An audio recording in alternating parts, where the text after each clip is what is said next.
Hi, I'm Ashley from the Trans.club. It's a community for finding other people around you that are trans and want to share a little bit about their journey. If that's something that interests you, you can check out our Discord community down below. You can also check out the Trans.club, which is still under construction, but it should be coming together soon. So let's talk about gender euphoria and how it can be your guide. This is probably one of the coolest things, and maybe you've already discovered some gender euphoria when you've put on certain clothes or some makeup or nail polish or something like that. It's that rush of feeling suddenly in your body in a way where you feel this novelty and connection that feels nice, it feels good. How does it feel for you? I think one of the things that I'm sad about in transitioning is the gender euphoria is really frequent when you first start transitioning. But when you're like me, I think I'm 4 years transitioned, it starts to kind of disappear. It's not there all the time. You kind of have to push yourself a little further. Something like this would give me euphoria when I started out, but now I just wear it and I'm just like, okay, I'm just wearing what I'm wearing. This is it, you know? So gender euphoria it kind of comes based on the novelty factor. So something that's new can trigger a stronger sense of gender euphoria, but something that you've also done before can also trigger gender euphoria. It just happens maybe at a little less. And that makes sense because the way the brain works, it sets an anchoring of your dopamine release and serotonin response when something happens.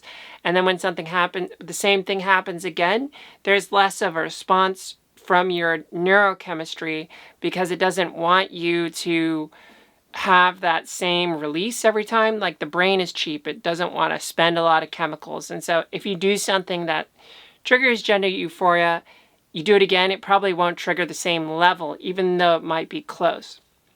But the cool thing about gender euphoria, and maybe you've discovered this, is it helps you discover some of the things that you really like and the things that you really want. Like putting on nail polish or putting on a dress or wearing a wig and looking in the mirror and going like, oh my God, I see a woman there. All of these things are really great positive affirmations on your journey. When was the last time you had gender euphoria? What was it that you did? And have you implemented or done some of those things that trigger this euphoria more often? How's that been for you, by the way? Has that euphoric reaction increased as you've done the same thing that triggered euphoria last time? Or has it decreased since you did it? Some people like to say, oh yeah, it remains the same, but I have a strong doubt that on that statement because I don't think the brain works that way. If you could just get the same euphoria every time you do the same thing, that'd be great. I'd do this all the time if that's really how it worked. But that's really not how I see how the brain chemistry works and how that relates to gender euphoria. Give it a try. Do some things that bring you euphoria and keep doing them and see if it starts to decrease in euphoria. I hate to say that too because I don't want to kill things that make you euphoric. I hope you understand that, right?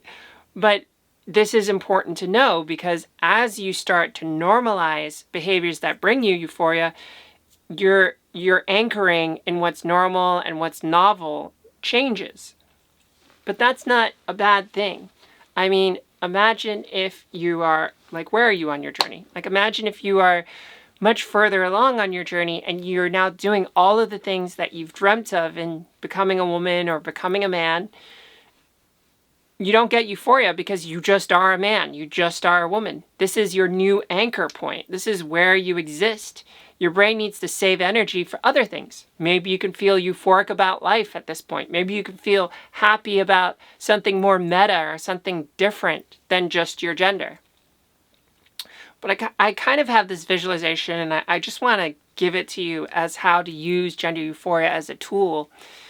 It's kind of like you hop from one place that gives you euphoria to another place, and that euphoria that triggers within you can be your indicator of where you can try things out and where you can move things. The thing that has surprised me, though, is you may not consciously be aware of the things that will bring you euphoria. An example for this is when I put on nail polish, which I thought was stupid and I didn't want to do it. I put on nail polish for my first time, euphoria. And I thought to myself, wow, here's someone later in my transition feeling something that's completely pulling me into this old sense of euphoria that I forgot about. How wonderful is that?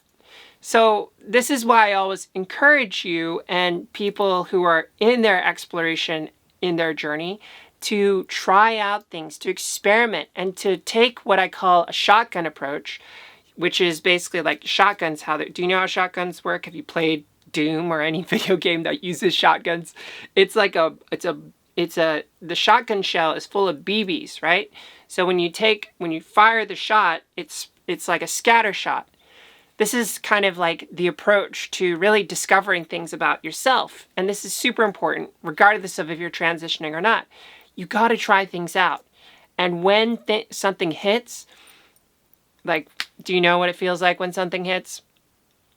Yeah, you feel it, right? That's all you got to do. That's all you got to do in terms of discovering yourself, learning who you are, and learning where you want to be, where your brain wants to be. So that's it for this episode. If you'd like to join us and join other people who are trans on their journey, you can check out thetrans.club. If you'd like to support me, you can support me on my Patreon and you can buy my book. I'll see you in another episode soon. Bye.